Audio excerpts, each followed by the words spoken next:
hear me? Absolutely happy to be here. Can you just react with your favorite emojis? All right. All right. Thank you, IK. Thank you, Chris. Thank you, Big Sam. And thank you, I think, Adesami. Thank you, Mary. Thank you, Peter. Okay. All right. Let's start. So I'm just going to share my screen. Oh, my name is Ayomide. So yeah, I think that's like that's what I'm supposed to do first. My name is Ayomide, and we're absolutely honored to be your mentor for this course. And I'll be taking you through cloud security. So let's get started because of time. All right, so let me share my screen real quick.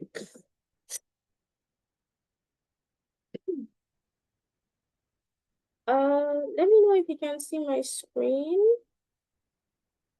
For sometimes it's okay.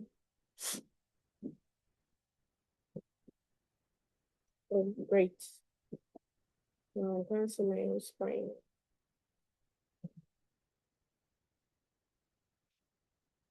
So, all right, thank you.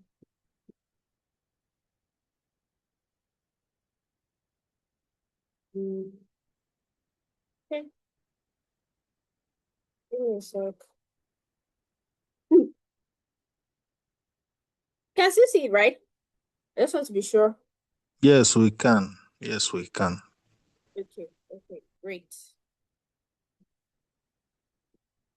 So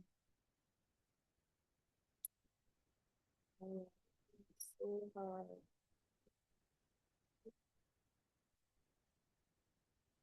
So, welcome to Cloud Security class, and we'll be talking about cloud-based threat detection and protection. So, let me ask this question. When you hear the word security, what's the first image that comes to your mind? You know, most people would probably picture a lock, maybe a fence or a guard at the door.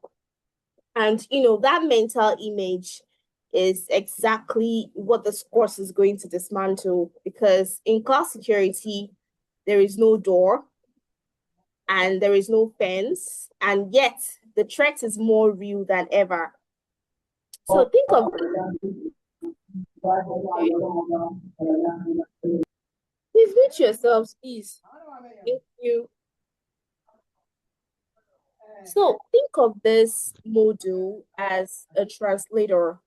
You know, on one side, you have the traditional way organizations have always built protected their technology. And on the other side, you have the modern multi-cloud. You have the modern multi-cloud world where infrastructure is virtual, infrastructure is invisible, and it's constantly shifting. So what we are doing over these two sessions, that's today and Thursday, is that we're building the bridge between those two worlds in your head.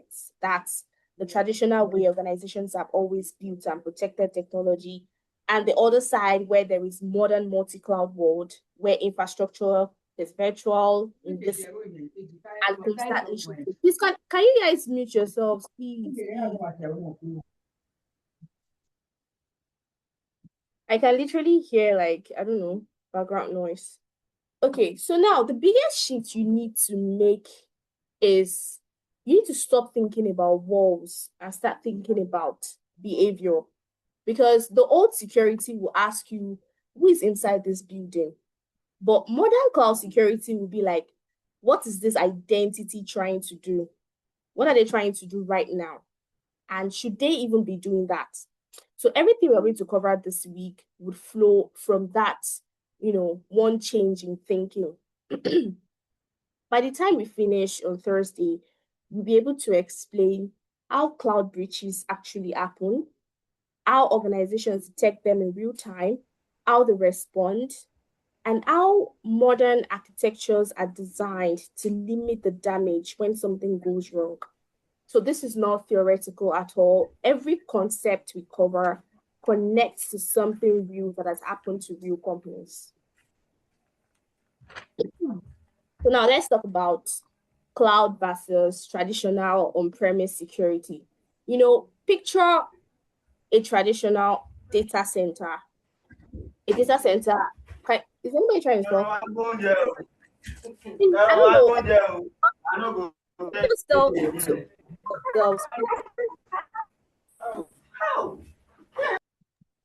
A lot can of anyone you, can you hear me? A lot of you have your mics unmuted. As you're joining this call, mute your mics or we will begin to suspend you people. You are distracting the mentor, please. Thank you. All right, thank you very much. So picture a traditional data center. A data center is literally a physical place filled with computers and networking equipment that store, process, and manage data information. So picture that traditional data center. You walk into a building, there are physical servers in locked racks. The firewall is a piece of hardware bolted to a shelf. So if someone wants to attack your systems, they have to get through a physical perimeter first, maybe like the security guard or something, or at the very least, they have to find a way in through very specific, well-defined network entry points.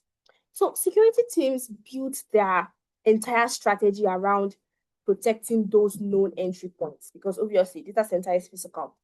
Now, let's contrast that with the cloud. In the cloud, none of that exists. There is no building, there are no racks you can touch, there is no static entry points. Your infrastructure is defined entirely in software and updated via API calls and can spin up or disappear in seconds. So the question now becomes, if there is no door, what do you protect? The answer is identity. Identity becomes the new perimeter. If I can prove I am an authorized identity, then I can reach any resource. If I cannot, full stop. Now, remember that when we started this class, I said you have like two sides where, the old security will ask you who is inside the building, while modern cloud security would ask you, what is this identity trying to do right now? And should it even be doing that? So cloud security deals with identity. Old security on premises deals with who is inside that building. More like, oh, you literally do not even try to know if the person is authorized. As long as you pass through physical perimeters, I get to your data center and I'm able to say, I am this. That means I have general access just because I'm the head of IT. That means I have general access. But for cloud will ask you, okay, fine, you're the head of IT.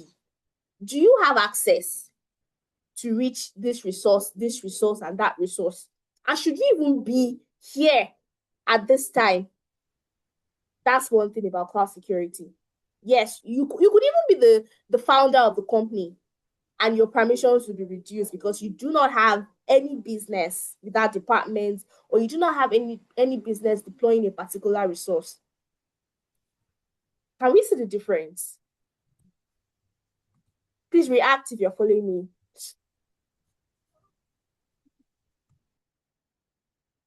Hello, I want to make sure that we are following. Yes, we are following.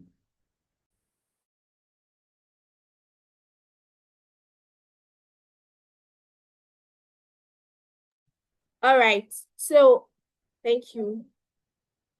So now, the operational difference. In traditional setups, scaling your security means buying more hardware, physically installing it, and going through weeks-long configuration cycles. But in cloud environments, security configuration scales dynamically alongside the workloads themselves. That is a massive advantage. But it also means that mistakes scale just as fast as protections do. Because a misconfigured policy does not just affect one server, it can instantly affect everything. So now, like the key contrast to do here is that traditional security watches hardware. Cloud security watches API behavior. So if you don't understand anything from this slide, let it be that one thing. Let me take that again. In traditional setups, scaling your security means that you're buying more hardware and you're going to be physically installing it. And you're going to go through like a long week of configuration cycles. But in cloud environments, security configurations will scale dynamically alongside the workloads themselves, meaning that that's quite fast, yes, very, very fast. But it also means that there will be mistakes, there will be misconfigurations, and all of that. So let's go to the next slide. So now let's go to the shared responsibility model. You see, one of the most dangerous assumptions in cloud security is this. I'm using AWS, I'm using other cloud platforms in general, but you feel like they're handling your security. That assumption has caused some of the most expensive breaches in recent history. So let's be very precise about what the cloud provider actually covers and what falls squarely on you. I remember that I said that the operational difference between traditional security and cloud security is very, very vast. Means that cloud security might be fast. Somebody's raising their hand. Okay, go ahead and talk.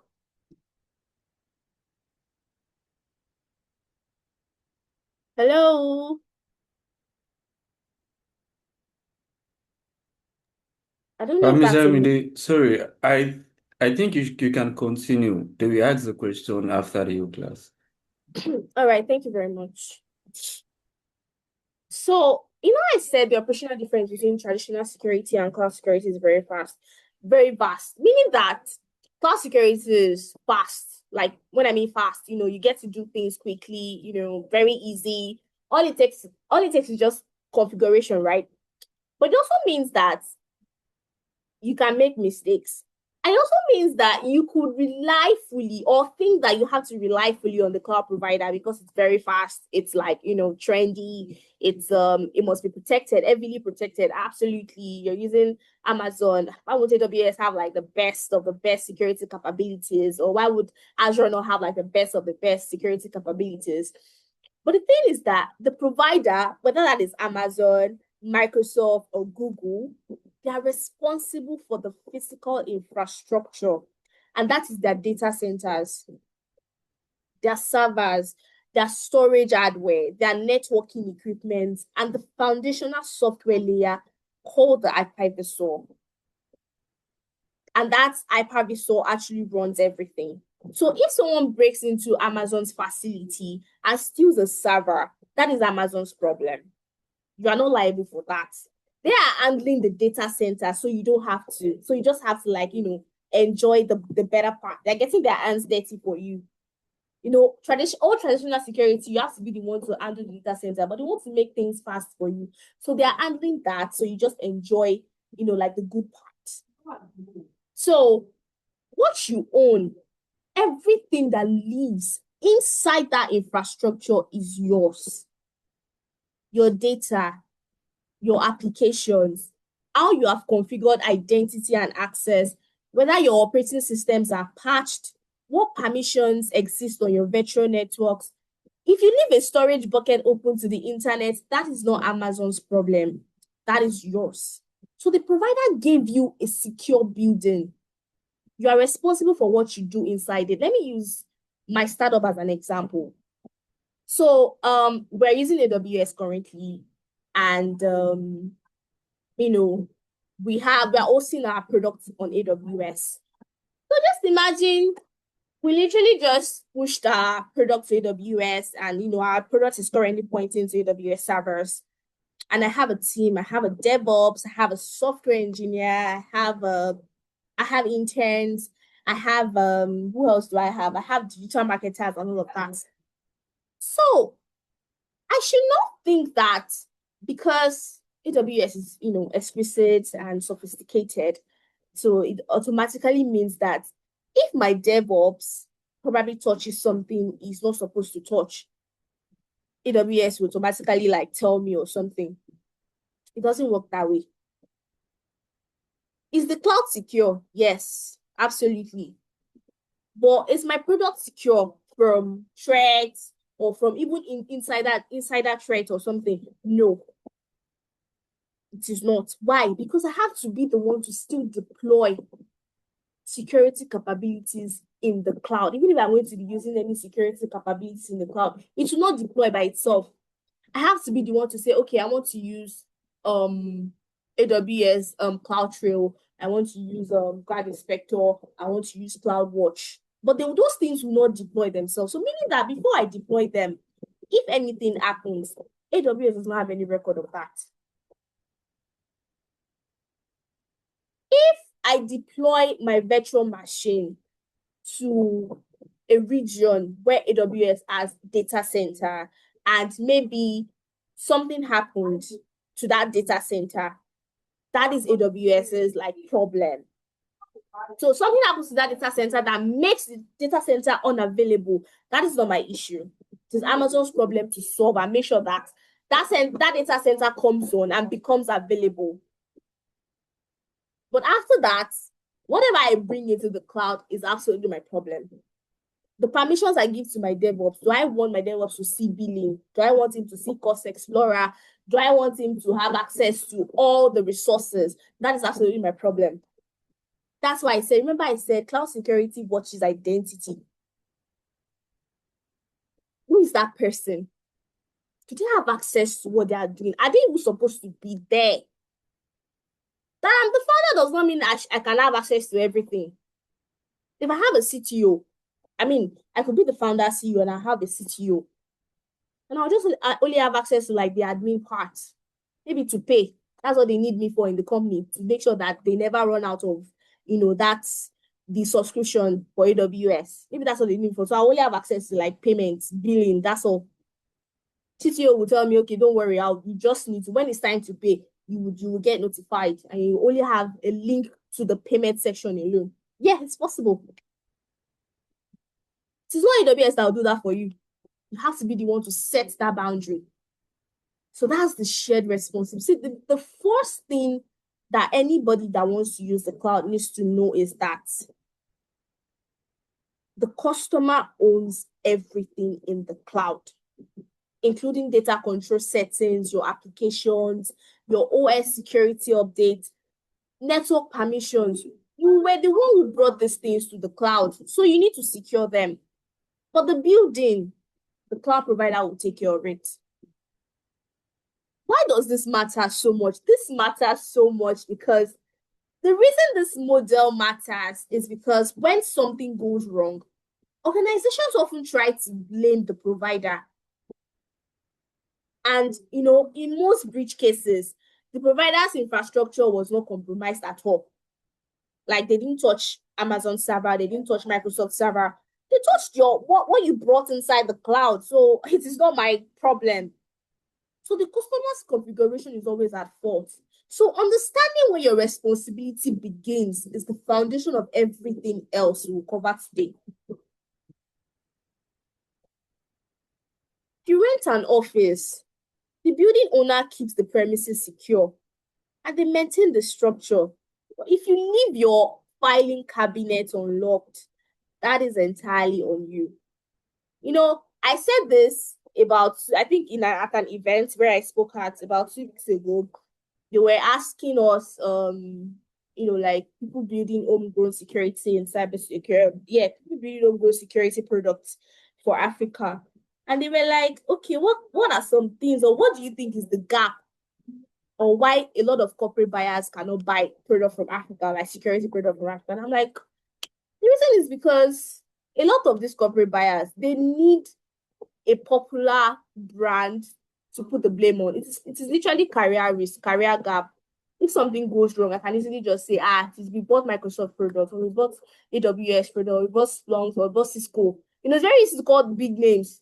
So they don't want to take like the blame. And that's where the problem even comes from. Because even if something goes wrong and, they literally trail it back and they see that, this problem is not coming from the provider. It's coming from you. So at the end of the day, who takes the blame? So the moment we start like taking responsibility when it comes to security, and we're able to literally balancing convenience and security, that's the day we start moving forward. So let's go to most common cloud breaches. The uncomfortable truth is that when most people imagine a cloud breach, they picture sophisticated hackers running complex exploit code, finding zero-day vulnerabilities, breaking through layers of encryption. The reality is far more humbling, very, very, very humbling. Analysis of real-world cloud attacks consistently shows the same pattern every time. Human configuration. Human configuration errors are responsible for more breaches than all complex technical exploits combined. The enemy is mostly us. And, the most embarrassingly common breach vector is a storage bucket left open to the public internet. You deploy your S3 bucket in Amazon and you forget to untick the box that says, okay, make it public or something. That's like the most embarrassingly common breach vector. Someone creates a storage container, forgets to restrict access, and suddenly terabytes of sensitive customer data are publicly readable by anyone with a browser. And this has happened to like major healthcare companies, financial institutions, and government agencies. Not because of some sophisticated attacks, that's like the least, but because someone clicked the wrong configuration option and nobody noticed. Another one is administrative API keys. Why are you coding your API keys into developer files? And you now push to public source code repositories. And you know that I don't know if there's any software engineer here, but like if you have a startup, you have a business, or you are in a team and you have developers, don't leave them. Like when I mean don't leave them, don't just assume that they're gonna get the job done. Yeah, fine. But like the security aspect, because developers like to work fast. I work with developers that think that security is a waste of time. They think that security slows down speed. So a developer would work fast and they can easily just embed their access key directly into a script to make testing easier. And they can push that script to a public GitHub repository. Within minutes, automated scanners, many of them are run by attackers.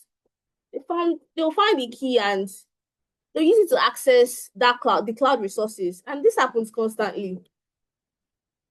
Another one will be excessive privilege. This is where, remember I said cloud security deals with identity.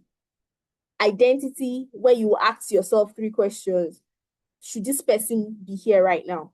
Should they be doing this?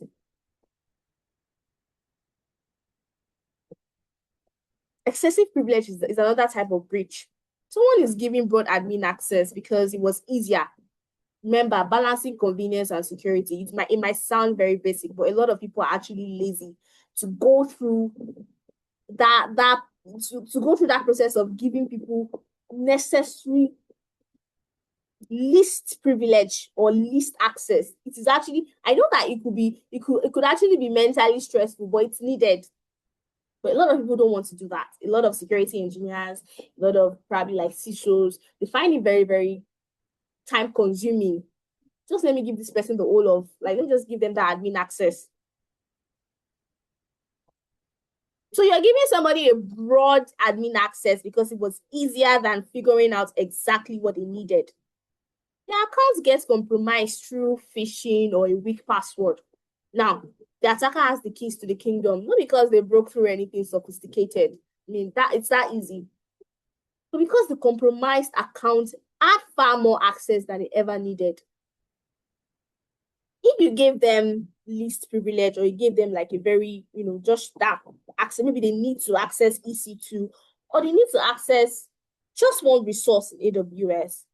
it might be mitigated. It might not like go as far as, imagine them having access to all the resources in AWS. Access to one thing, access to every other thing. So let me ask a question. Which of these three do you think is most preventable and why? Just unmute yourself quickly. Which of these three breaches that I mentioned, the three examples I mentioned, which of this is most preventable and why? So can we quickly do that? Least privilege. Okay, why? Because I feel immediately once you set the priorities, you give the person the least privilege. Like it's much more easier for you to control whatever happens than the other ones. Okay. I think you wanted to say Hello? excessive privilege, right? Hello? Yeah, can you hear me? Yeah, I can hear you. You wanted to say excessive privilege, right? Yes. Okay. Yeah, you're right. All right. Any other person?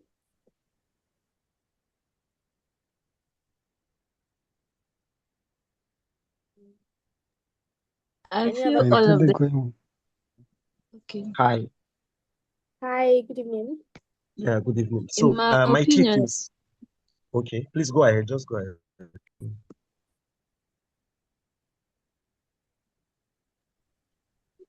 The lady can continue after I will come up. Naomi, please continue. I feel Okay. from my opinion, I think the three of them is manageable because it's in the control of the security analyst or expert. Okay. Thank you. All right. I mean, Yeah. So my take is, well, security is kind of ambiguous, like the way we see. So I don't think any of them is even easy. It's just you just have to. You can't be too careful enough. That's just the word, because in everyone here there might be vulnerability. Not as you said earlier, humans are the greatest weaknesses. So if kind of you give, even though you control access, and the person does not have an idea what is clickable, what is not clickable, what is this and that. So that's still another gap. And when you talk about storage, like you say, we are like policemen, maybe chasing the designers and others. Okay, this is what you ought to kind of include, Abi, or how you design this. You get so in any aspect, they are all vulnerabilities and they are all kind of hard to mitigate. But with kind of awareness and others, I think we can do better. But it's not something of we'll just say explicitly that this is easier and this is not. Thank you. all right. Thank you very much. Okay. I think I saw somebody actually raised their hands. Like, oh, okay. I think somebody raised their hands before. All right. Let's just move to the next slide. All right. So now, okay, I think it was Chiwendu. Was it Chiwendu that raised the hand the other time? I really didn't say. I saw Chi something. Okay, so we said earlier that identity is the new perimeter. For old security, it's what's it called? It's physical. Physical was the new perimeter for old security. Wetin be dis guy? Na fingerling style. All right. I think that was a mistake by somebody who. Fish Okay. na fish. Can you meet yourself, Simeon? Sorry. All right, thank you. So we said earlier that identity is the new perimeter. We're saying that security, for traditional security, it used to be physical perimeter, but for cloud security, it's identity. So now let's get into what that means operationally.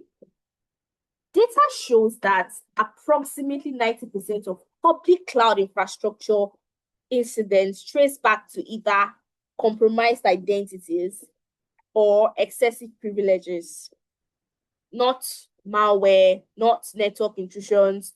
identity failures. So if your identity layer is weak, everything else you build on top of it is fragile. Principle 1, least privilege. The first principle is least privilege, and this rule is very, very simple. Every identity, whether a human user, an application, or an automated process, should have access to exactly and only what it needs to do the specific job. Nothing more. Not a little more for convenience, not broad access because you might need it someday. Exactly what is needed. Nothing else. So the moment you start adding extra permissions for convenience, you are expanding what an attacker can do if that identity is compromised.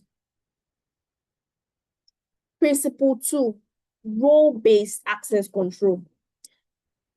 This principle, instead of assigning permissions individually to every person or service, you create logical roles that represent a job function. You know, I mentioned that in my team, I have a DevOps engineer, I have a software developer, I have a security engineer. So you create roles that represent a job function, meaning that maybe in the future, we can have 20 DevOps engineers. We can have 20 software developers in the future. So instead of giving each person access, I can't be giving 1 to 20, 1, 2, I can't be giving them access one by one. So I'll create a logical role. I'll create maybe DevOps team, or I'll create software development team, or I create marketing team. I will now assign permissions to those roles instead. So after assigning permissions to those roles, anybody in DevOps, once I add them to that role, they will automatically get the permissions for DevOps. Anybody in software development will automatically get permissions for software development. So that is role-based access control. You are never getting more than you've been assigned. You're never getting more than your role can handle. So a developer role gets developer access. A finance role gets finance access. So when someone joins the team, like I said, you assign them a role instead of assigning them permissions one by one. You already assign the permission you need to that role. That's role-based access control. When they leave, it's very easy. You remove the role. So this makes access management scalable, auditable, and much harder to accidentally misconfigure. When I had DevOps intern in my team, I created a role, DevOps intern. When I saw that it was leaving, it was very, very easy. I just deleted the old DevOps. It was the only DevOps intern, so I just deleted the old role. And it didn't have any much access. All it had was just read-only. It was just supposed to be shadowing the actual team lead. So it only had read-only access. So it was very stressful, but I had to go through that stress. I had to go through that stress to give him just read-only to everything. Giving him I could have just said, I don't have time, I beg. Let me just give him a broad access. I'm already killing the startup that's not even blown yet. That's actually what I'm doing. An intern for that matter. So that's just it. So now the connection to the breach scenarios. Think back to those 3 breach vectors, all the 3 breach scenarios that we covered. I asked you a question on. Think back to them. The hard-coded key problem is solved by least privilege. Let's start matching it. You know, I said some developers will hard-code their API keys. Least privilege would have solved that. If that key only had minimum permissions it needed. So the blast radius of a compromise is severely limited. Now, the overprivileged account problem is solved directly by RBAC. That's role-based access control. Can be solved directly by role-based access control and least privilege. So at the end of the day, what we're just trying to discuss here is that a good identity and access management is not just a compliance checkbox. It's not just for you to say, well, let me just do it. Because, yeah, compliance-wise, regulations or regulatory bodies and let me just say standards, they require you to follow proper IAM controls.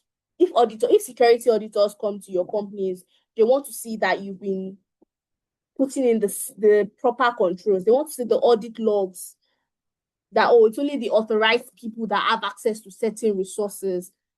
That's what they do sometimes when you want to get, I think, your SOC 2 or something. So auditors will come to your company, then they would, audit your security controls. Just like, I don't know if anybody is a financial auditor here, even for accountants or auditors, you go to companies, you audit their financial statements, you go through receipts, their statement of accounts. That's the same thing for security auditors. You go through all their security controls. Oh, they said it's only the DevOps that can access the pipelines and all. Okay, let's see the audit trail. Let's see the audit logs of the DevOps actually accessing it. And when do they access it? From what IP address? Things like that. You see all of that from logs. So now, again, good IAM is not just a compliance checkbox. That's identity and access management. It is the direct mitigation to the attacks most likely to hit you. Let's move to the next slide. Cloud security posture management. Now, imagine you configure your cloud environment perfectly on day one.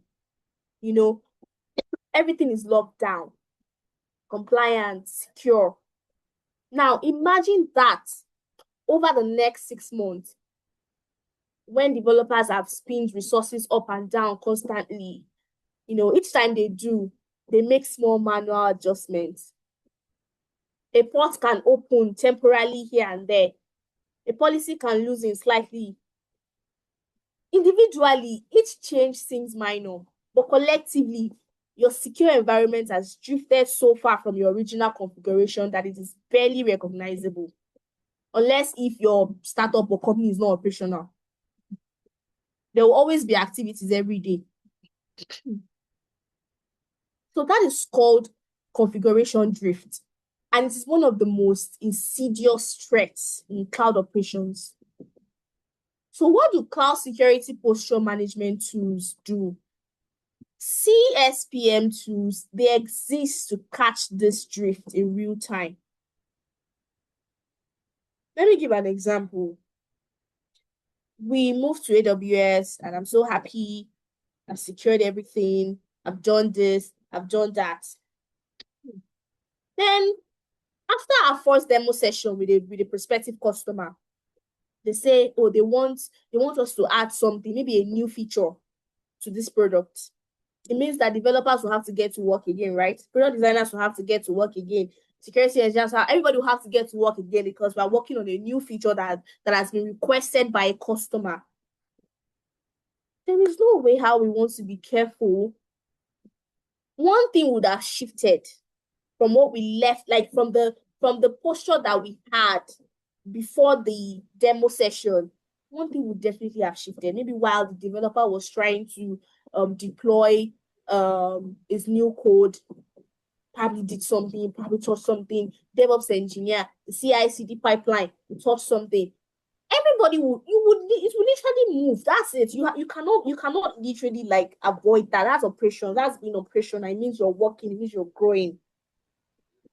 But you need to stay ahead of that drift. There will be drift, but you need to stay ahead of it. So that is what CSPM tools exist to do.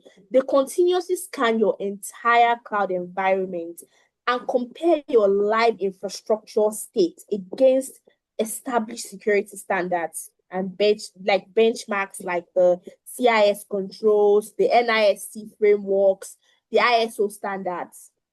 So the moment something deviates from those standards, the tool fires an alert. Not in the next audit cycle. I said security auditors will come.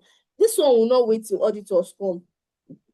Not even in the next quarterly review. Within seconds of the change occurring, it will fire an alert. Let me give a real scenario. An engineer is debugging a database issue at 11 p.m. to make their life easier. They temporarily open the database port to the public internet so they can connect from home. Remember that database is supposed to be public. Your database should never face the public. But they want to make their life easier. So they quickly just say, see, nobody will know. It's 11 p.m. now. Let's quickly just open that database port to the public. Because they want to connect from home. They fix the problem. Absolutely, they will now. It's very, very fast. It's not just to open the port. But they got tired and they forgot to close the port again. Without CSPM, that exposed port could sit open for days or weeks before anyone would notice anything. But with CSPM, an alert fires within seconds.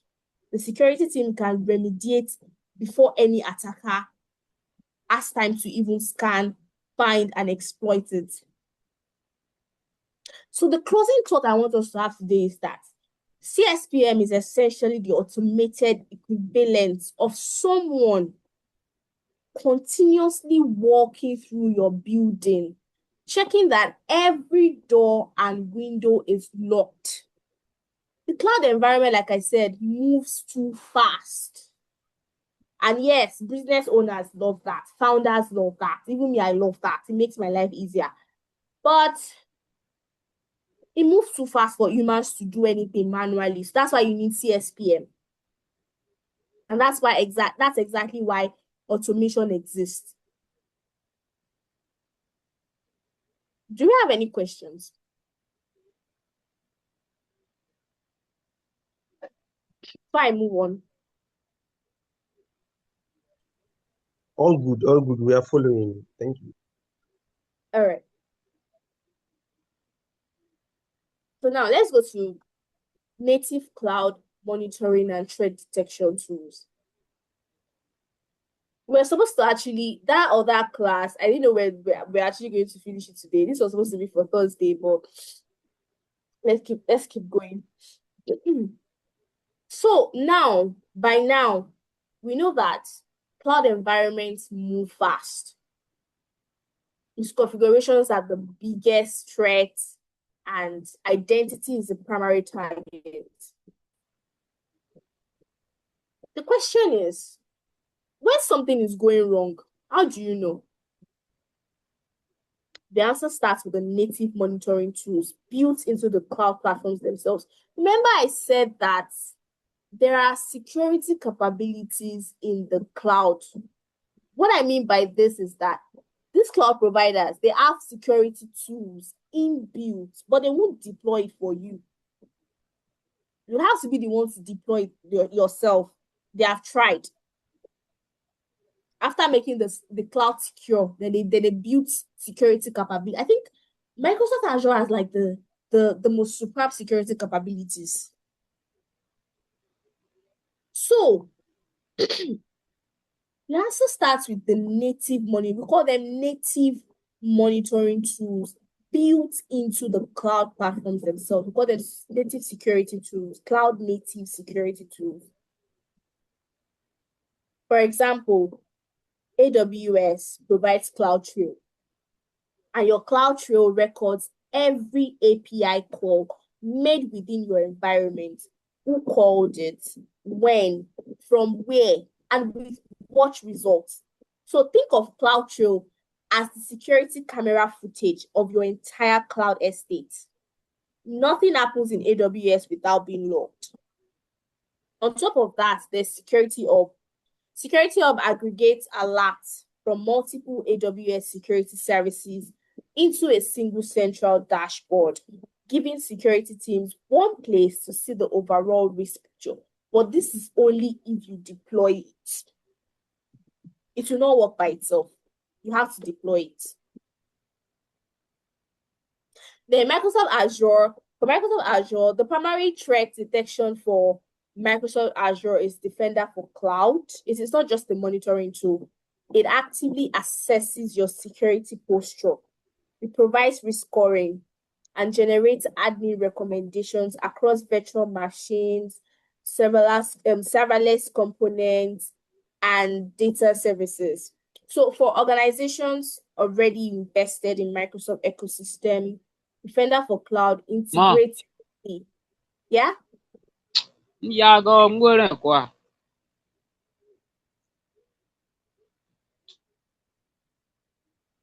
So is this person talking to me? Okay. No, ma'am. Please go ahead. It's All right. not, please. No. All right.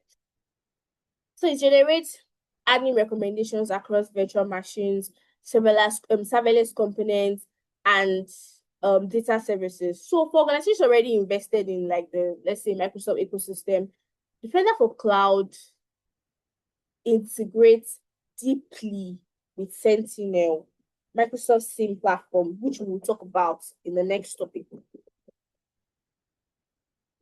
For Google Cloud platforms offers Security Command Center, which provides real-time asset visibility, threat scanning across your GCP environment. It continuously maps your assets, flags misconfigurations, and surfaces threats based on behavioral anomaly detection. Yes. So now, everything has its own disadvantage, everything has its own limitation. So here's the challenge with all of these tools. They are excellent within their own platform, but most enterprise organizations do not live in a single cloud. A lot of bigger organizations have like multi-cloud. They are like on all the 3 cloud platforms, even more than 3. We're talking about 3 because these are like the biggest players. We have more than 3 cloud platforms.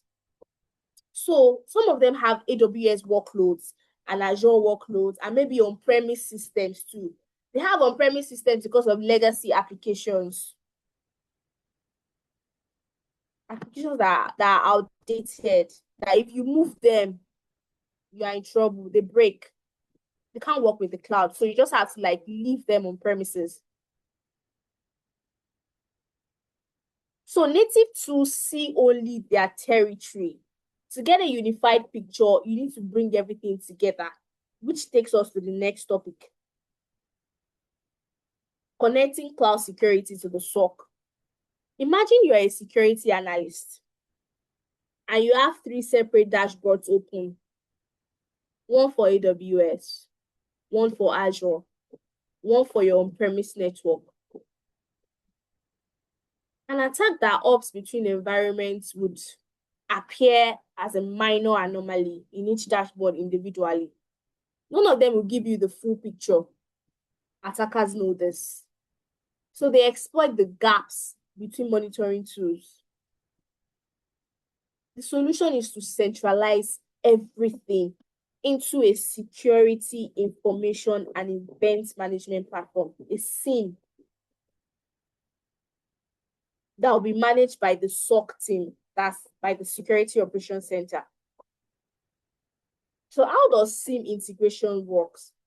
Every cloud platform, every network device, and every application streams its logs and alerts continuously into the SIEM. CloudTrail will log from AWS, Defender alerts from Azure, VPC flow logs capturing network traffic. All of it flows into one platform where analysts can see the full picture. They will correlate events across sources and they will identify attack patterns that will be invisible when looking at any single source in isolation. So this is where practical skills become critical. Because it's one thing to know how to read logs. You have to know how to read logs. Maybe I don't know, maybe do you guys have a class governor? There's like a what's it called? A cyber game where you can like learn how to read logs, how to like use logs to find threats and all of that.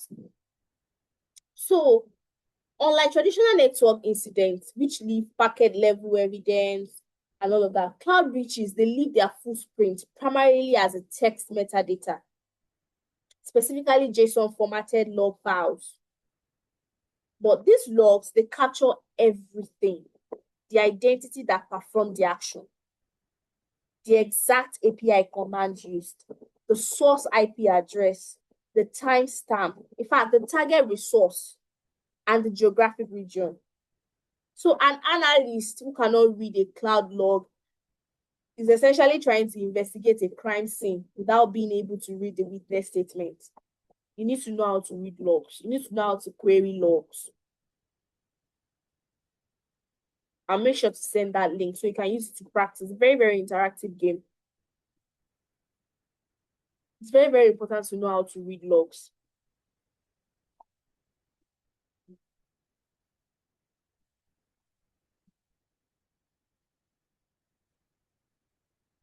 Let's move to cloud forensics and incident. I don't want us to just keep taking the class without. Let's just stop for a while. Let's stop for a while. Let's bring up a discussion. So far, tell me. Maybe you had like should I say, let me put it this way. Probably had like your own knowledge of cloud security before, or your own knowledge of the cloud before. Because the truth is that before you can actually secure the cloud, you need to know about the cloud. And one class, about 2 classes can be enough for that. But either ways, I want somebody to unmute themselves and tell me, oh, this is what I knew about the cloud before, or this is what I thought cloud security is, and this is what, like with the few slides that we've gone through, this is what I can say about the cloud. Can somebody just quickly do that?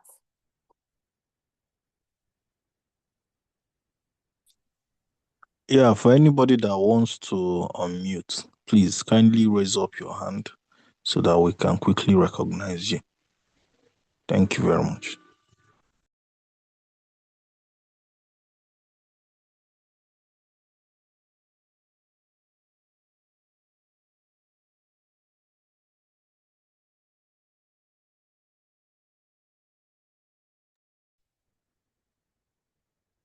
Okay, thank you so much, mentor ma'am. So, well, what I can see is, as you've kind of hinted us, so cloud is just a decentralized environment, right? Where we kind of play with our data, we store them. And one important thing I think I picked up from what you said, though I have a kind of prior knowledge of the cloud as a cyber guy. So it's just the kind of assumption that we make, that you pointed out, that is a very dangerous assumption, which is because the cloud, we are in contracts with cloud providers, and then we just go back and be reluctant about security. And I think we also need more awareness on this, that yes, this is what you have to do. This is your own part. Like I just wrote in the comment section, kind of the confidentiality part, looking at the CIA. So the confidentiality and integrity, which are one of the two most uh, important things in cybersecurity, lies with the user. It's just the availability. The cloud providers only need to make sure that that particular data or service is available to you at that particular time that you need it. And that is kind of not, let me say, 30% of everything. So looking at the fact that we, confidentiality and integrity, uh, this actually denotes that we have a lot more to learn about the cloud, especially its security. Thank you. Thank you very much. Thank you very much for that. All right, we can have the next person.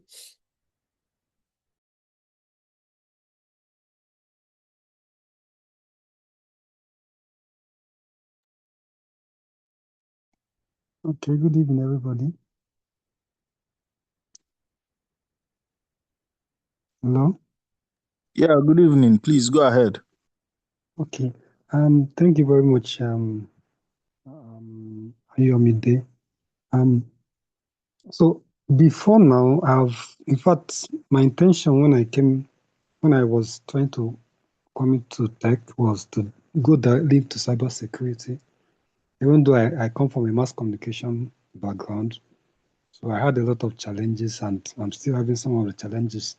So I was advised to actually come to basic security, which is what I'm going through at the moment, so that maybe from there I can now venture eventually into cloud security and go.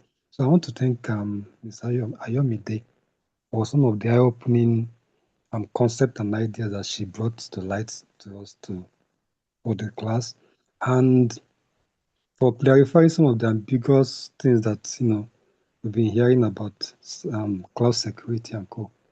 And I think that some of the challenges we're having is because the major providers, the AWS and Microsoft and all of them, they are big companies, just like she mentioned initially. And getting access to them, even trying to learn, talk more of, working with them over there is not something that a newcomer can just, go into like that without understanding the basics. And I liked when she mentioned that you can't go into cloud security without understanding what cloud is all about. So thank you very much, ma'am. All right, thank you very much. Can we have the next person?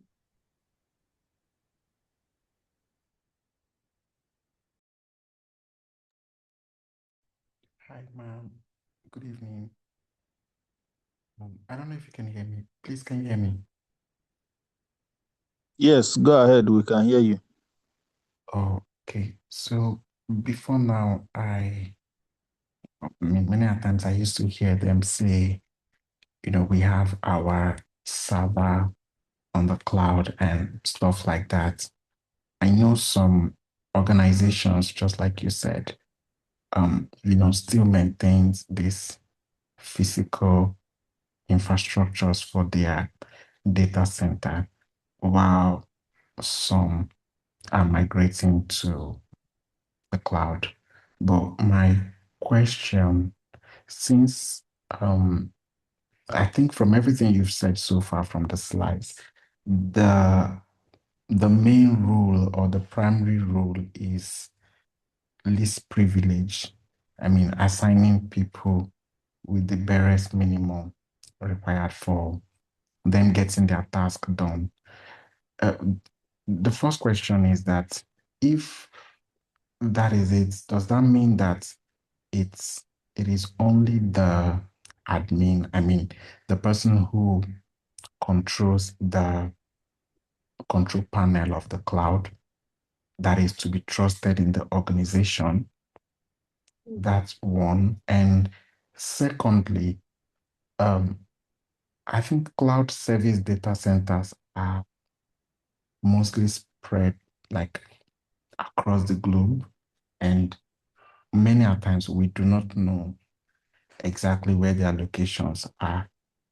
Is there at any point in time where the customers can actually audit the cloud service provider to show transparency that their data were not actually leaked or sold to third-party providers, since they are, securing the data of these customers? I mean, with the shared responsibility model you said. All right, let me quickly answer that question. So let me start from the first one where you said that the principle of least privilege. Okay, so the principle of least privilege means that every user, every system or application should only have the minimum access needed to do its job, nothing more. But it's not saying that, only admins should be trusted. In fact, it usually means that giving fewer people admin rights. So literally nobody even has like an overall admin right. It's limiting powerful access, and it's even reducing what even trusted users, even if you're a trusted entity, it will reduce what you can do. Okay, so for example, there's in a company system, you have a customer support staff member, and that customer support staff member needs to view customer accounts, needs to reset passwords. But that person does not need to delete database, does not need to change security settings, and does not need to access payroll. So under least privilege, they will only get access necessary for support work. So now, what about admins? Yes, admins are trusted more, definitely. But even admins, they will have limited permissions where possible. They would avoid using admin accounts for everyday tasks. They will have their own account they will use to work, and they will have like an admin account where they can also use to, like, give people permissions, but they will also have limited permission. It's not usually one person, and they will only elevate privileges when needed, because admin accounts are high risk targets for hackers. So usually, even those admin accounts, audit logs or audit trails will be placed on them. Yes, you are trusted, but they have the right to audit you and what you are doing, your activities in the cloud. So why least privilege matters again is that it will help prevent accidental mistakes, insider abuse, malware spreading, large-scale breaches. So if one account gets hacked, the damage is limited because that account can't access everything. So even admins are not admins of everything. And security is even much more on them, because you know that that's a very high risk account. That's a very high risk privilege that you have, that you can give somebody access. It's already high risk. So you actually be monitored more. And you have to even be more careful. Does that answer your question? Hello? I don't know who asked the question. Hello? Okay, they are all on mute. So Okay, they're all okay. yes, because All of right. distraction. Yes. Okay, so reminder is that least privilege means that give people access based on the need, not convenience. Even trusted entities are being audited. So now the second question, where you said, can customers audit cloud providers to show transparency? Yes, but to a certain extent. Customers can audit cloud providers, but usually not by just walking into their data centers or inspecting everything directly. Instead, cloud providers offer structured ways to prove transparency and security. And how? Compliance reports.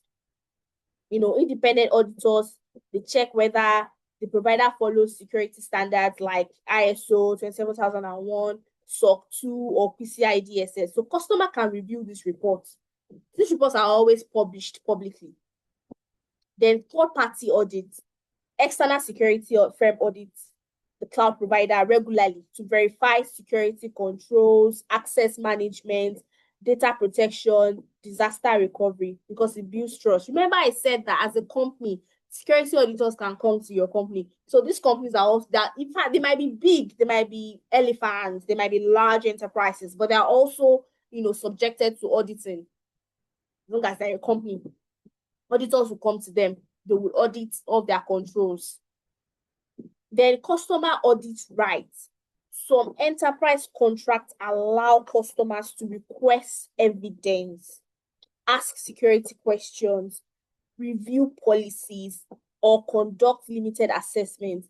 If you're taking a Microsoft course on Coursera, some of their episodes, they used to reiterate the fact that they don't do targeted ads based on your interest. They try to reiterate how safe Microsoft Azure is, how safe their tools are. They try to do that, try to tell people that, oh, this is what we do. And they test them in assessments that, oh, does Microsoft do they do this and that? How do they protect their customers? They do. That's very, very important and mandatory. So you can request evidence, you can ask security questions, you can review policies or conduct limited assessments, but it depends on the contract. Although some physical access is usually heavily restricted for security reasons. And sometimes there's something they call transparency dashboard. Some providers publish uptime status. They publish outages that we're currently having an outage problem. They even publish security practices. They publish their incident reports. Some of them do that. So for example, many companies have public status pages. So the reason why they don't allow unrestricted audits is because imagine thousands of customers trying to enter a cloud provider's data center. This will create security risk. It will create privacy issues. It will create operational chaos. So providers use standardized audits and certifications instead. So if I have SOC 2 if I have some other certifications, you know that, oh yes, auditors have definitely gone through all my security controls and they can trust that we are safe. That's why they were able to give me the certification. So that's one certification that are a way to build trust. So I hope that answered your question. All right. All right. Okay, let's just have one more person, I guess. I think I need yet. And okay, Rotimi. All right, let's have two more then. All right, Rotimi and Yvette are going to be the last week. Okay, yeah. So you can let them unmute.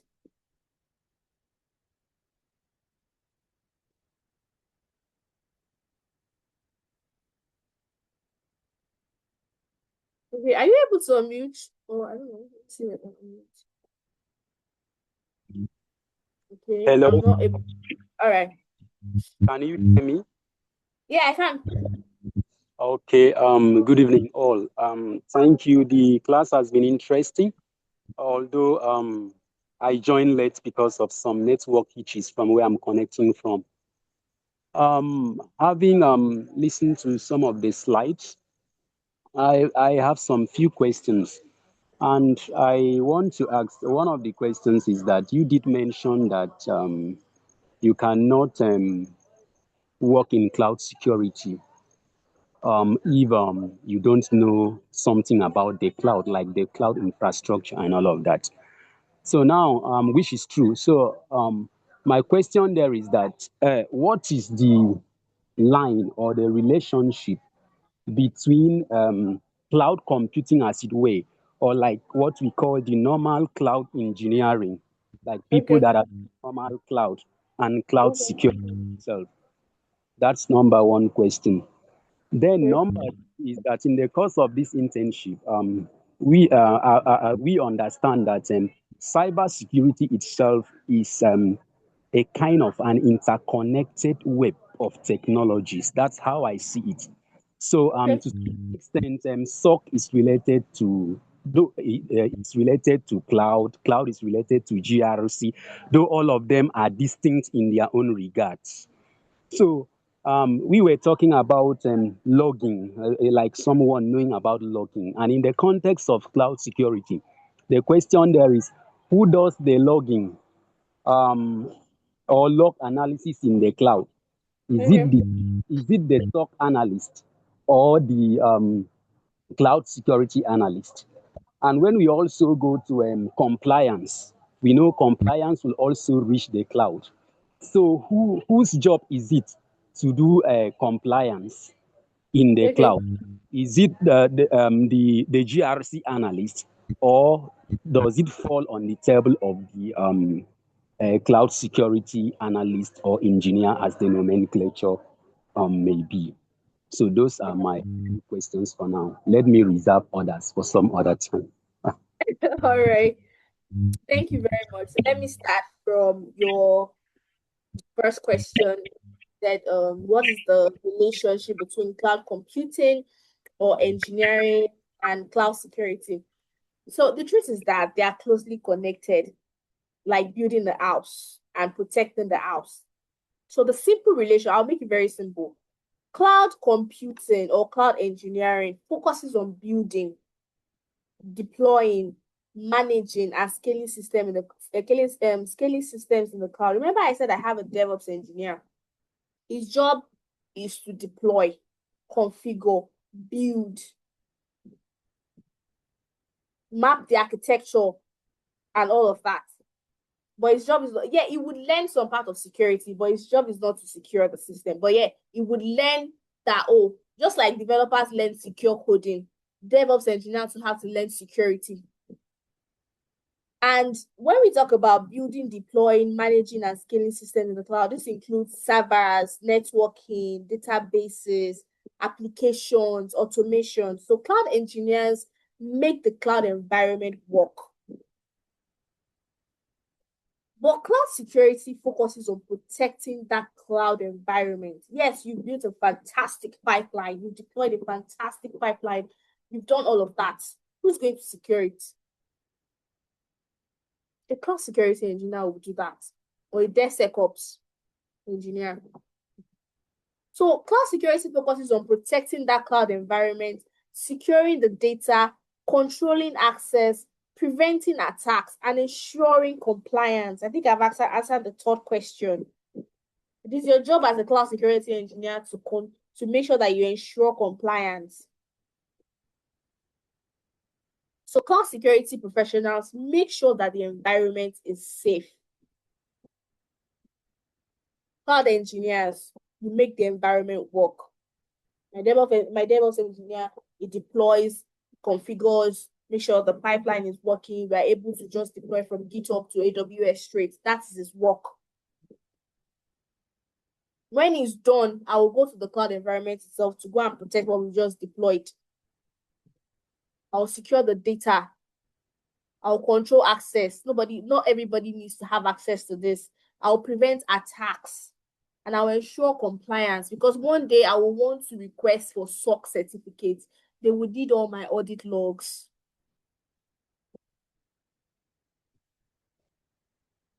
I hope that answers your question. So that's the first question. So now let's go to, okay, let me give you one more scenario before I go to the next question. If a company launches an app on AWS like us, like I said, his responsibility is to create the virtual server. You would configure networking. You would deploy the app. In fact, you will set up storage and you automate scaling. My job as a cloud security engineer or any cloud security engineer that I employ to configure identity access rules, encrypt sensitive data, monitor threats, enforce least privilege, and secure the APIs and databases. Remember I said that sometimes the developer might be working, and because they want to test, they will make sure that the database is facing the internet publicly. These are the things that you have to check. So sometimes they overlap. Modern cloud engineers usually need some security knowledge. Remember I said that my DevOps engineer, his role is to configure and deploy, but alongside, he needs to practice secure deployment. Just like developers know secure coding, they will teach them all of that. That's where DevSecOps comes in. Because security is now built into cloud infrastructure, it is not added later. It's called secure by design. As you are designing your infrastructure, you are integrating security. That's the new way to go. Not like, oh, yes, I just remember that we deployed an app. Let me go and check if the architecture is secure, if the pipeline is secure.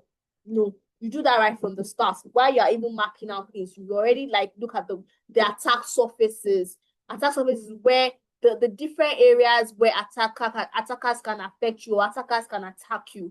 So you start doing security by configuration, security by design. So that's how it works. They have different goals, but they are closely connected. So career-wise, as you know, cloud security is a specialization in cybersecurity. And again, it heavily depends on understanding cloud computing first. It heavily depends on it. If you are going to any long-term training, let me just say any long-term training, they will always teach you the cloud first. It has to depend on you understanding the cloud or cloud computing as a whole. So now the second question, who does the logging? Is it analyst or cloud security analyst? I already answered the question about compliance. So let me just answer this one real quick. So in real companies, these responsibilities again can overlap depending on team size and maturity, but there are typical ownership patterns. So who handles logging? This is usually security analyst. Security analysts will handle logging. Logging means recording activities like login attempts, API calls, file access that is done by the cloud provider but who is going to be handling them? Security analyst, SOC analyst, cloud security analyst, even sometimes the cloud engineers or DevOps, they all play different parts. I remember that you must have deployed something. You must have deployed a resource called maybe CloudTrail or CloudWatch for your logs to even be, recorded. That's who logged in, who made API calls, who configured changes, who changed file access. Are there any suspicious activities? These resources will log that, but somebody needs to be handling it. A lot of mistakes that companies make is that they believe that once they deploy them, there's no need for anybody to monitor it. And that's where the problem comes in. That was when I said that logging, knowing how to read logs is very, very important. It won't come plainly like, oh, this person is trying to attack you. It will come with timestamps. Why is this person trying to change file access at 2 p.m.? This IP address is not it's not looking familiar. Then you investigate it.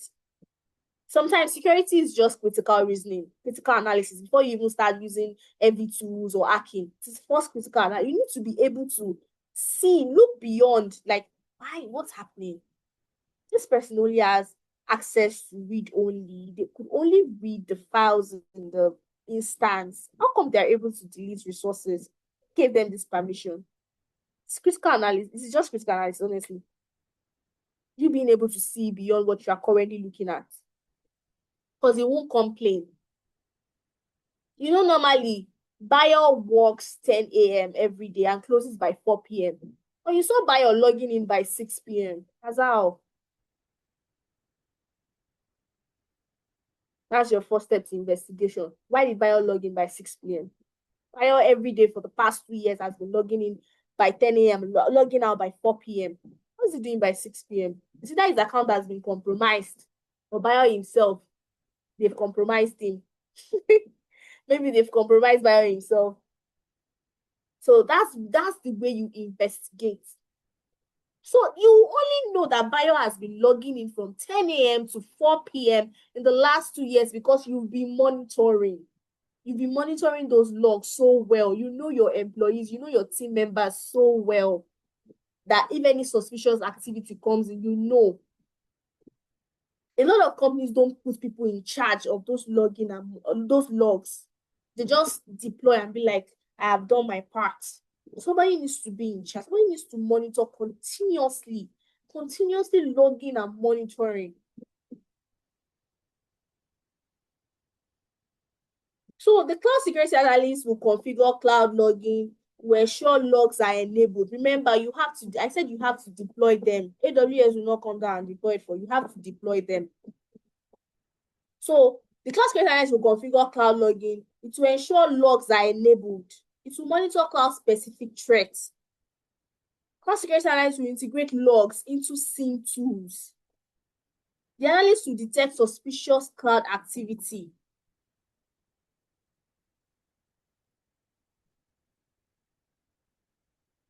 So sometimes in a company, depending on the team size again, the DevOps engineer can actually help you deploy the logging infrastructure, probably help you deploy the CloudTrail or CloudWatch or something like that, or even configure monitoring pipelines or maintain observability tools for you, especially if the environment is DevOps heavy. Like what they do majorly is literally deployment, configuration, and all of that.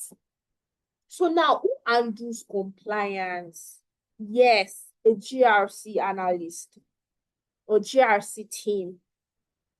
Remember that it's also the job of a cloud security analyst also fits into compliance. That's why they always teach you compliance because there's compliance in cloud. But first, it is the work of the GRC team. They will manage compliance frameworks. They will conduct risk assessments. They will write policies. They will coordinate audits. They will ensure regulations are followed. Examples: ISO 27001, SOC 2, GDPR, NDPR, PCI DSS.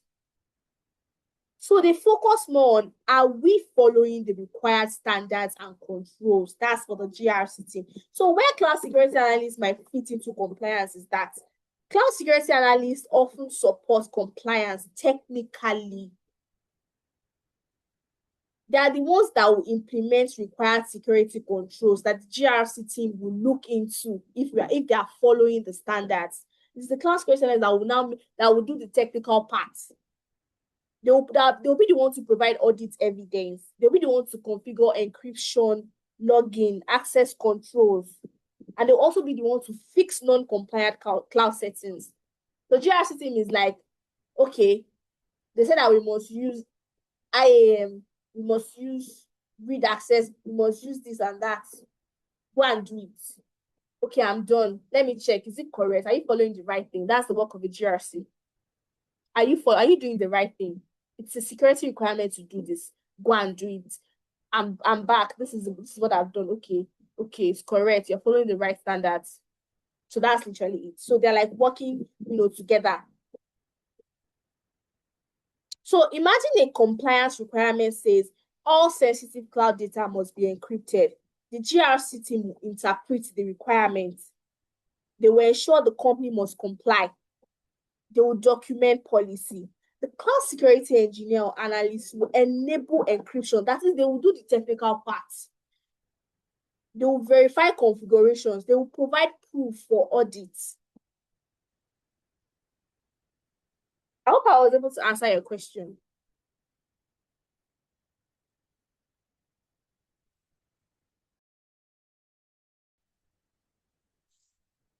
I think some of them will have to be responding via the chat because we locked the microphone, right? We can only give you access when you raise your hand and we'll recognize you. So, leader, I don't know if you still have time to take more questions. I think someone is raising their hand.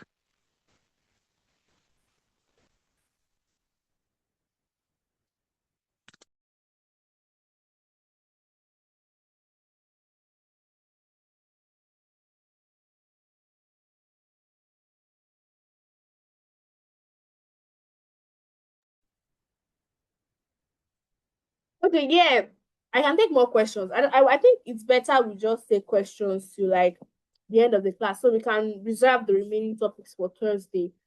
I don't want to like just keep teaching and without having like interactions and discussions.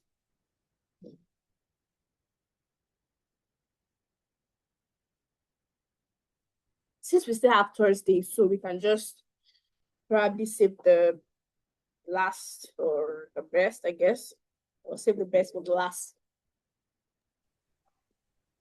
All right, good evening. Good evening. All right, thank you so much for the class. It's been so beautiful. All right, so your question was if we knew something about cloud and all of that. So I believe, yes, it's just a computing resource that we use over the internet. My major concern is like, what's it called? The Google is a platform as a service. So now most of us, we do submit our assignment. Most of us, we are now aware that we use cloud day to day. Yeah, so we do submit probably assignments over the internet. We just copy the link from our Google Drive or Google Doc, then we just send it out. I want to ask if these links could be an attack surface directly to Google itself, not just to the person personally. Yeah, I want to ask if this could be an attack surface to the what's it called, the platform itself. Yeah, that's my question. Thank you. All right, thank you very much. I like that question. It shows that you're really, really curious. Okay, so potentially, yes. An attack surface is any point where an attacker could try to interact with or exploit a system. So websites, links, APIs, login pages, and apps can all be part of a company's attack surface. But now, a Google URL, like let's say Gmail login pages, Google Docs sharing links, APIs, web apps can be considered part of Google's public-facing attack surface because attackers can interact with them. But that doesn't mean that the link itself is dangerous, just that it's an exposed entry point that must be secured, right? So common attack surfaces would be like websites, login portals, the cloud storage bucket, mobile apps, and all of that. So the more exposed systems a company has, the larger its attack surface. right? So a Google link is not automatic, or maybe like let me just say link from like your Google Direct is not automatically malicious, vulnerable, or act. But yes, it could be a point of entry for attackers where they try to target if there's a weakness, like poor authentication, phishing, exposed permissions, or software vulnerability. So there has to be a weakness in Google itself. So I'm very sure that for an enterprise like Google, they would have invested heavily in cloud security because they literally have a cloud platform. So not like as if um it is the link you are sharing, not like I say, oh, it is malicious, but it's also like a form of entry. So they need to make sure that there is no weakness on their side because it's an entry point. Do you understand?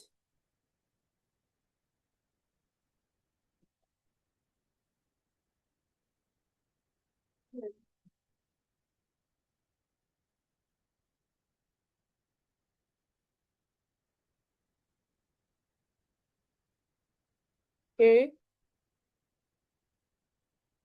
I think we can have more questions or more discussions. But if the person understand though, I was expecting a message in maybe like in the chat. Yes, please, I understand. Thank you.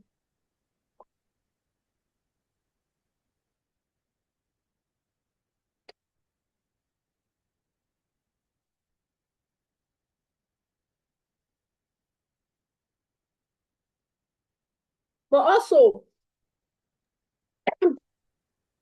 remember that it's not like it's going to go and affect Google's core infrastructure itself. But yeah, Google still has to like secure their permission systems, their authentication, even their link generation infrastructure or their access control mechanisms. Because again, entry points, attackers can abuse sharing features. They can even get exposed links. They can exploit permissions. They can even trick users.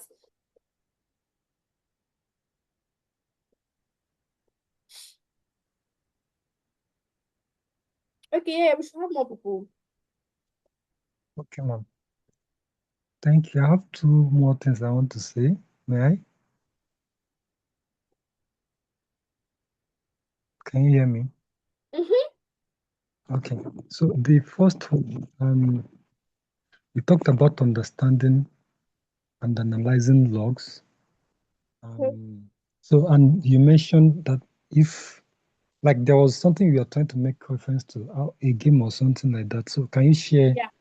the link? Yeah, thank you very much for that. Share a All link right. for that for us. Okay, then second one. So, while you were answering this mommy's question or the other guy, I can't remember the person now. You like there are some things that you said that I picked a lot of points in. The first thing there is that you know, when I spoke initially, I said my main focus was to go to cloud security, not cyber security as a whole. So, but I was referred back to come and start at the primary level. I said, okay. So before now, if not for this class, actually, I used to think that in the cloud, let's say I'm using AWS, if I launch my platform there and they host my platform, I didn't know about this shared responsibility that you talked about. So Okay. I'm grateful for the class. Thank you. Oh, you're welcome.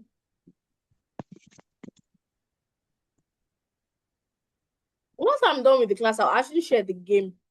It's very interesting. Please start from wrap beef.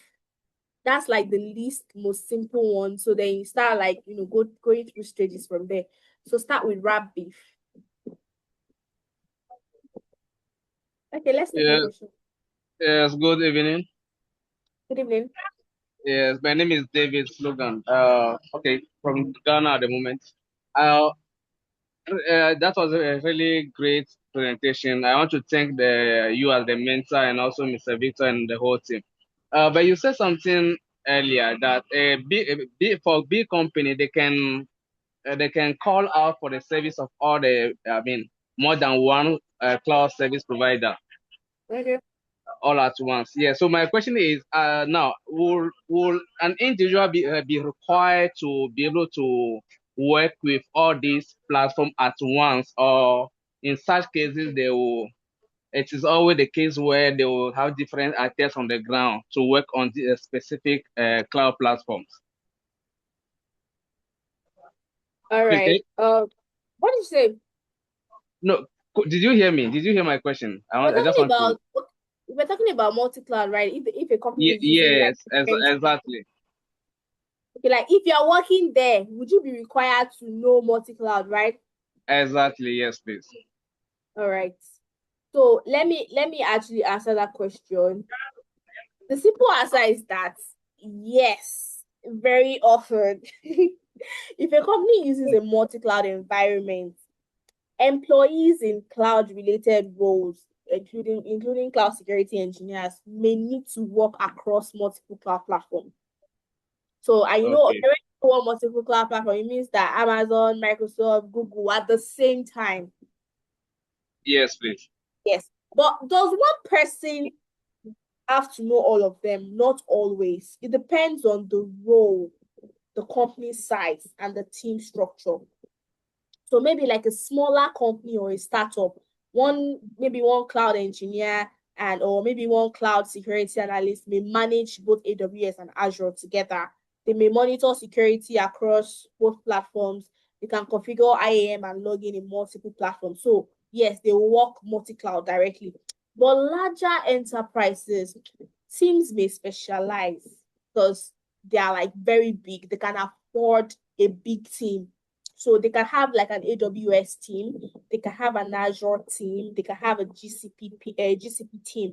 So a person may mainly focus on one platform, but still need to understand how the others connect. So for cloud security specifically, multi-cloud environments, they usually require centralized monitoring, unified security policies, consistent compliance control. So cloud security engineers, they may often need to at least have like a working knowledge across platforms. For example, you need to know AWS CloudTrail, you need to know Azure Monitor, you need to know Google Cloud Login, and they all do similar things differently.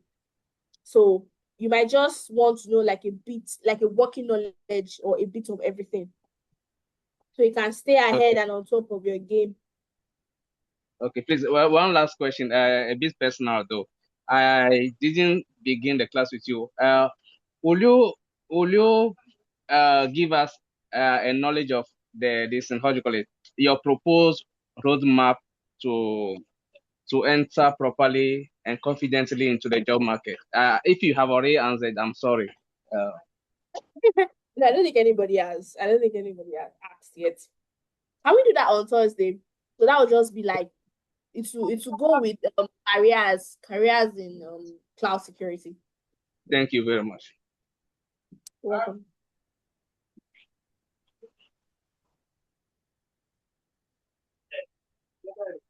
Okay, I mean, let's have you. Yeah, Kutumbi.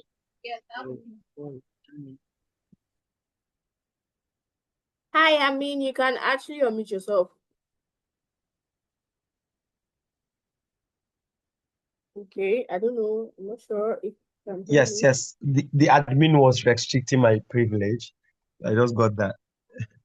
All So, right. so thank you. And I think since you mentioned this is a kind of question and answer series and a kind of discussion, so I just wanted to add to what you answered to that lady, where I can still stand to be corrected. So Right. the lady was asking whether our assignments links and others that we share can actually be a door to Google's infrastructure or servers. Yeah. So that's I like the answer actually, but I just wanted to add from a networking perspective. Okay. So I just hope she's hearing. So when you talk about large servers like Google and etc, so they are like an onion, right? So they consist of multiple layers. So a malicious link actually does not usually attack a major server directly. it can't. It's not even feasible because Yeah. it targets the person or the application interacting with the link. It's just like a door. It's just like a room in a house, right? Yeah. So you have the key to one room.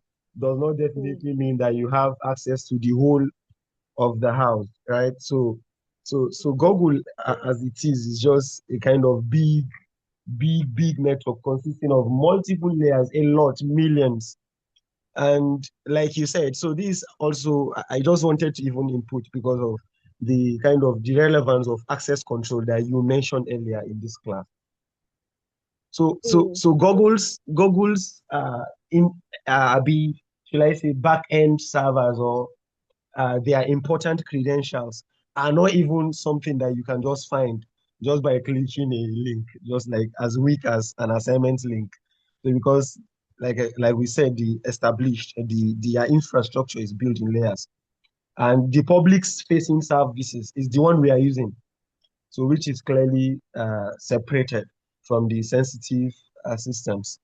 And the request, when we look at the networking, the request passes through like filters, scanners, so authentication checks and others. So a lot of thing happens actually. I think that's why a lot of experts like the mentor himself have been through his page and others. So they encourage us to even go through networking first. We have to know how these networks happen. It's not just like because you click a particular link, does not just take you. Yeah. There are a lot of millions of things happen behind the scene. But real quick, right? Yeah. Real quick. So I think for this reason, so malicious links, they focus on compromising users, just rather The than user, yeah. compromising larger servers.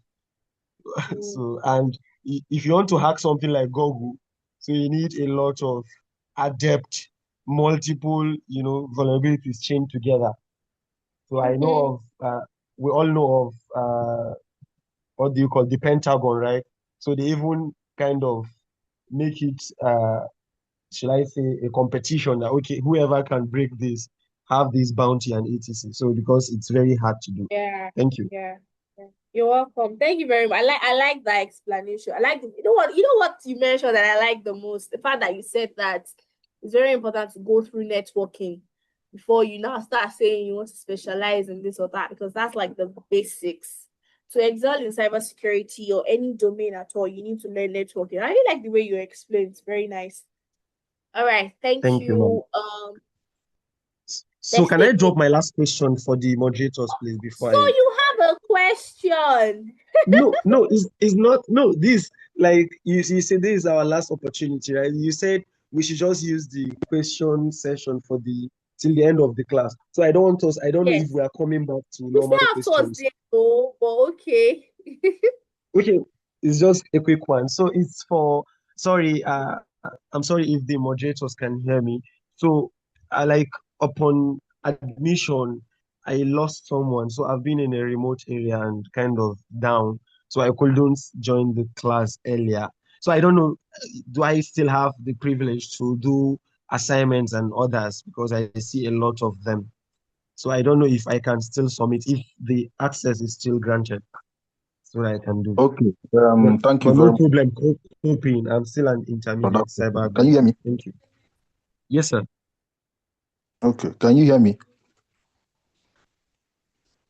Hello, can you hear me? Mr. Okay, if you can hear me, I believe you can hear me, probably because I'm speaking, that's why you're muted. So please speak to your course rep on this and then let her get direct to us, okay?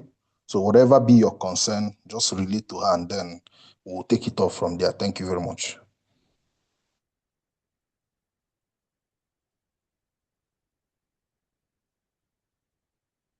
All right, so we have a few minutes to the end of the class, so let's take more questions. Just maybe like two. Some people have their hands raised up like for a while now, so let them go ahead.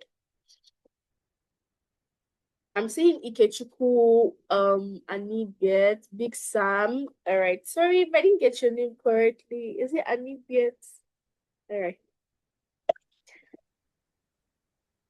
Hello, good evening.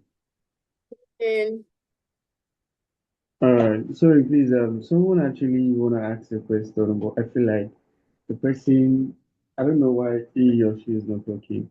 So he's trying to actually settle for cloud sec or SOC, but he's confused regarding the availability to actually get a job after the whole thing. Okay. So I just wanted to actually like put more insight about um the job balance between the two. Should the person go for SOC first, then come back to cloud, or you can actually go for Mhm. cloud and there will be All opportunity right. there? One. So the second question is regarding the whole concept, or let me just say the cybersecurity landscape of Nigeria and Africa as a whole.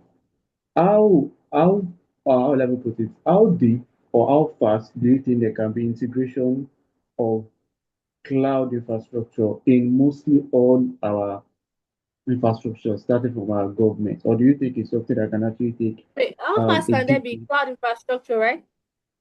yeah, cloud infrastructure integration in most Okay. of these companies, especially the government parts? Do you think it's something that we can actually achieve within a short time, or it can take a longer time? Thank you. All right. Thank you very much. I like both questions. So the first question I asked is actually very, very familiar because I think somebody has asked me that. Like I think was it not I think maybe 3 or 4 or 5 months ago, they asked me between SOC and cloud security, what should they pick? And regarding the job balance, definitely everybody's worried about would I get a job. Okay, first of all, I tell people that please don't follow the crowd. That's the person I told the person, don't follow the crowd. Because at the end of the day, when excitement wears out, it's the passion that will keep you going. So you need to be extremely passionate before you choose a specialized career. But if we're talking about job balance or work-life balance generally, cloud security, yes. Cloud security tends to have that better balance than SOC. But then there are some trade-offs anyways. So, for example, SOC analysts would usually monitor alerts. They will investigate incidents, they will respond to threats, and they will work in shifts sometimes 24/7. But it's also very easier for them to enter like into cybersecurity. They have strong foundation, they have lots of learning like very fast, and they have good exposure to real attacks. So a lot of people use SOC as a starting point, like you said. They will now transition elsewhere later. But the thing about cloud security is that it's more focused on securing cloud infrastructure. We have IAM policies, architecture, compliance, automation, risk reduction, even SOC itself, the SOC in cloud. And it has better pay, it's more flexible, there's less shift-based work, it's even more strategic and engineering focused. If you want to go to come to the development side of security, you should actually try cloud. It's more engineering focused. There is a strong long-term demand for cloud security engineers. I always say, I think the first cohort, I told them this. I told them that you're actually doing a very, very, very big, um, a very big deal kind of job if you chose cloud security, because a lot of businesses are moving to the cloud. A lot of people want to use what is advanced, what is trendy. And you know that the more technological advancement that we have, that's how sophisticated the threats will be. So you're moving to cloud, you're moving all your business to cloud, you're moving your apps and everything to cloud. Somebody that will have to protect you, right? So that's why there's a long-term demand for cloud security analysts. The remote opportunities for cloud security engineers is actually very, very common. So, and some of the cons or disadvantages is that, again, you are required to understand cloud platforms. I think that's like one of the, and it's less, I can't, don't let me say it's less beginner friendly. I don't want to use the word less beginner friendly, maybe because you have to go through learning the cloud first. So it's not like, oh, you jump into cloud security and you have like, oh, intro to cloud security. If you go to intro to cloud security first, you will literally become, or like maybe other what is it called? Maybe other should I say domains where there's this beginner, I don't know, maybe because cloud is sort of new.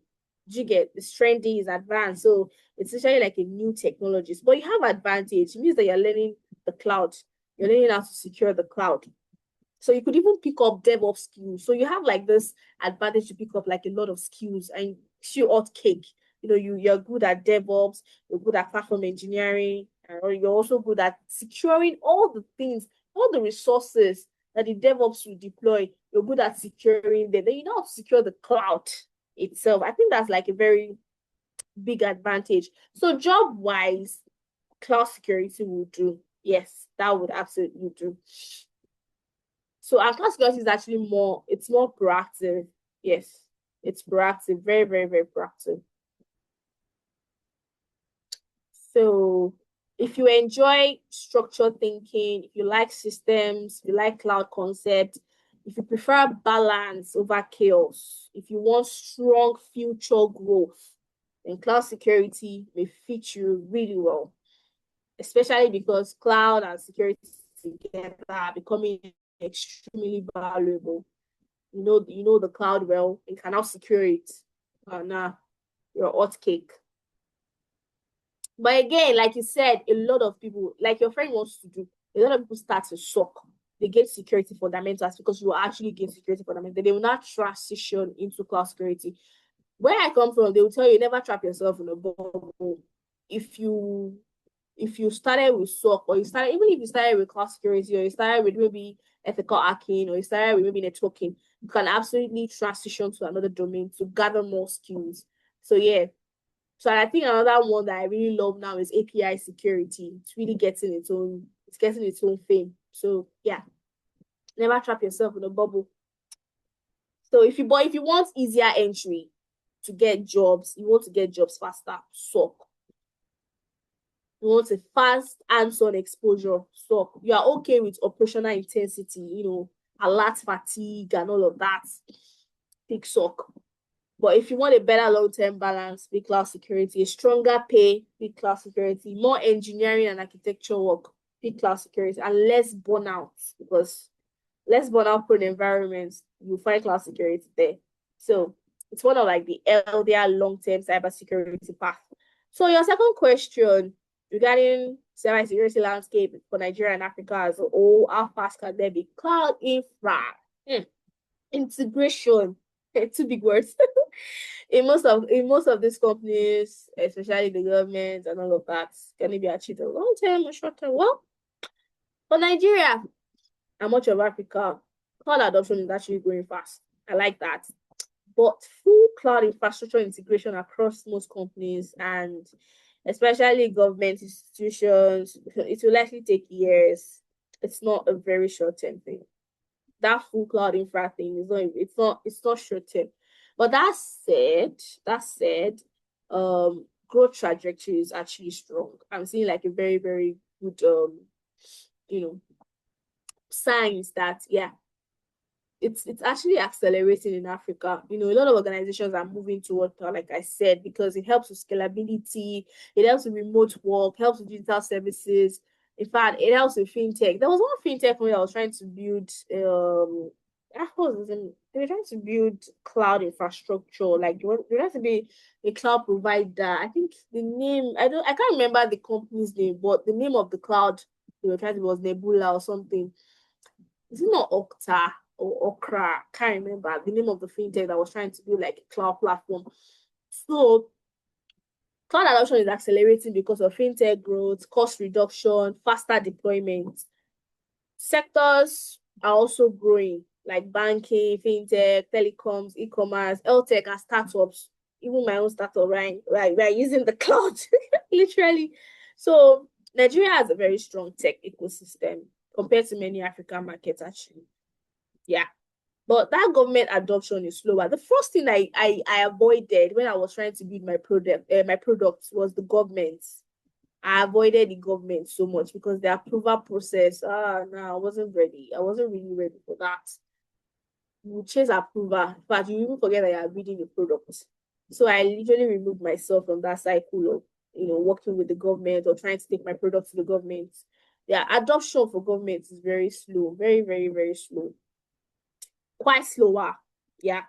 So, because government systems are usually harder to modernize because of that legacy infrastructure. I talked about legacy infrastructure. That's why some people still have on premises, because you move it, you break it.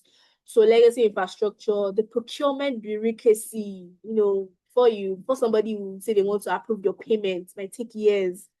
Even if you have like a very, very good solution, it might really take years, or you might not even get anything. You might just die on that table that they will just say somebody somewhere brought proposal. That's where it might sleep forever. The funding constraints, policy delays, skills gaps. How many people in the government now? How many of them? Because we're talking about cloud security and all of that. We need people that are technical, that actually know this thing very well. You cannot just hand somebody, because most of the, apart from miscommunication comes from lack of expertise sometimes. Like, apart from the fact that you can make mistakes, you can also not know that thing very well that you want to do, and you just do whatever best. So how many people in the government can actually, and you have to start teaching them, even normal continuous training, they don't do. They don't do just simple, okay, let me just go and do one small training. They don't do it. Once they get to that government, they just, I served with Oyo State. I served with what was this?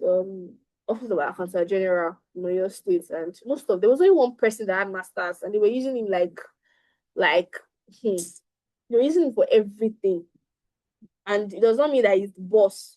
They kept him in that position to keep using him, to keep draining him and all of that. So how many people are actually that educated, or are actually trying to be the best versions of themselves in the government? So you take cloud integration idea there, you're just wasting your time most of the time. So the adoption might be slower, but it might happen eventually, but it will take years. It'll be slower. That's just it.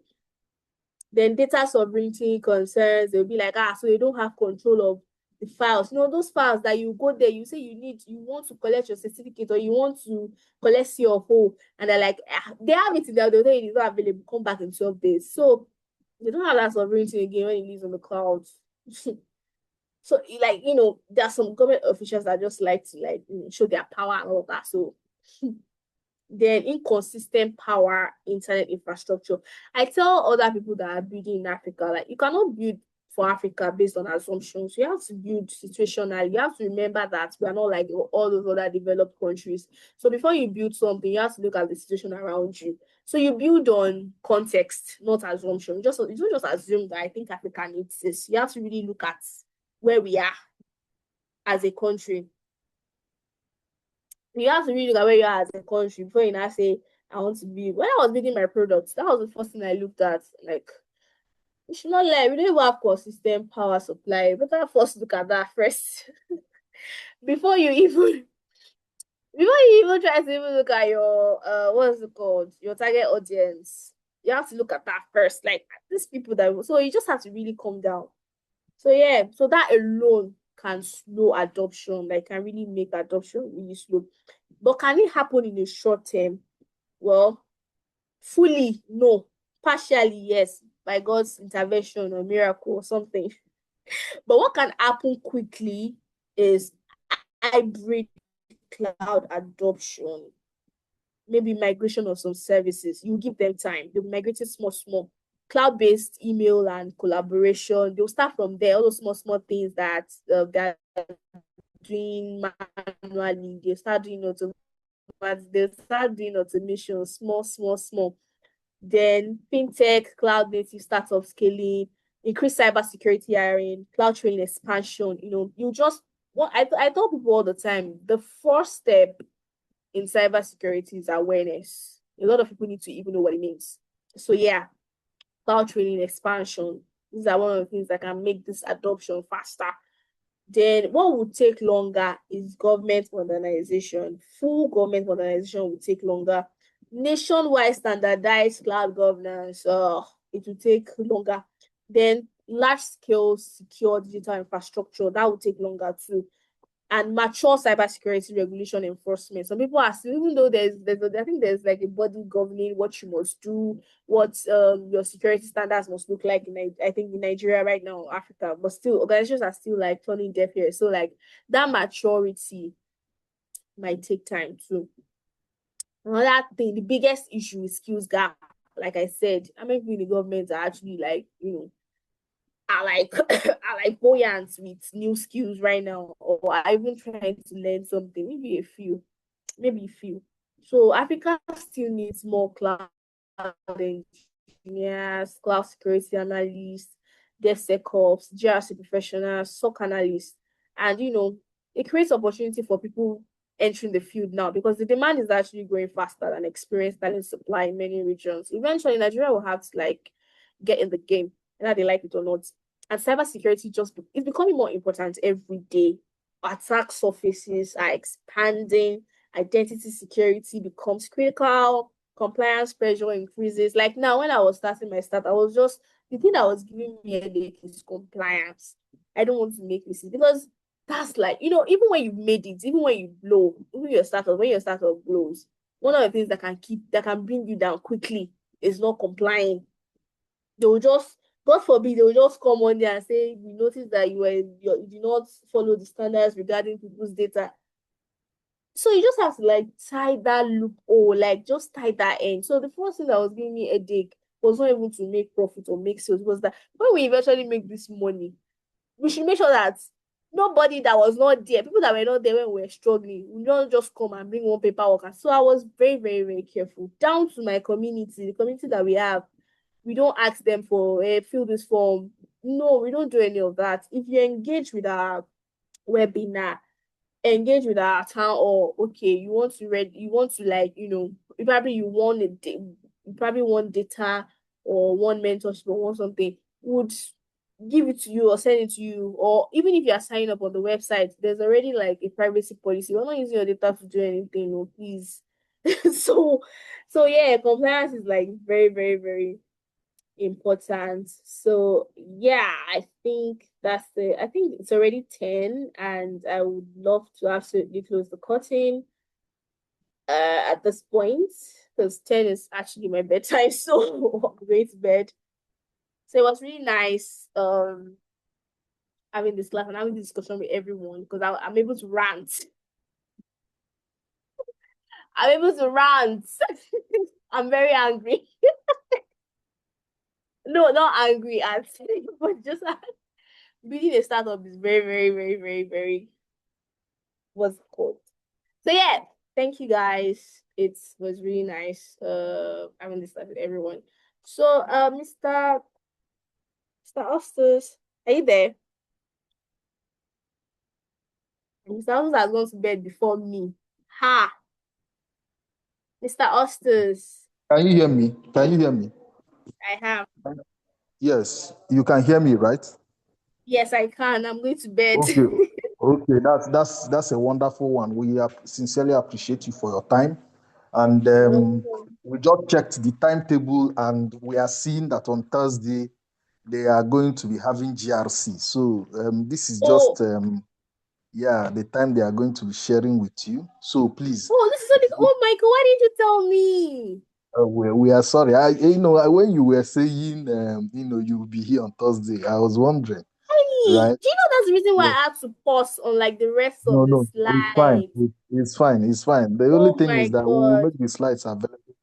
Yes, we'll make the slides available to them, Oh. and then. Yeah, no, that wouldn't take, oh God. I thought it was Thursday, so I was like, okay, let me take questions. So we won't just be teaching we have Thursday. No problem. But if we will see how to organize a makeup class, so we know they will all be, glad to come. And I also right? promised somebody career roadmap on Thursday. Interesting. So if the Thursday doesn't work, we can arrange for a makeup class so that they can get a complete feel of what you have to deliver, right? So we will discuss that. We'll discuss that. So we'll see how to arrange a makeup class for them. Right? The game link, I'll send it to you so you let me share it to them. Yeah, sure, very well. Their rep will do that accordingly. All right, thank you very much, and we sincerely appreciate you. All right. Bye bye. Good night, everyone. Good night.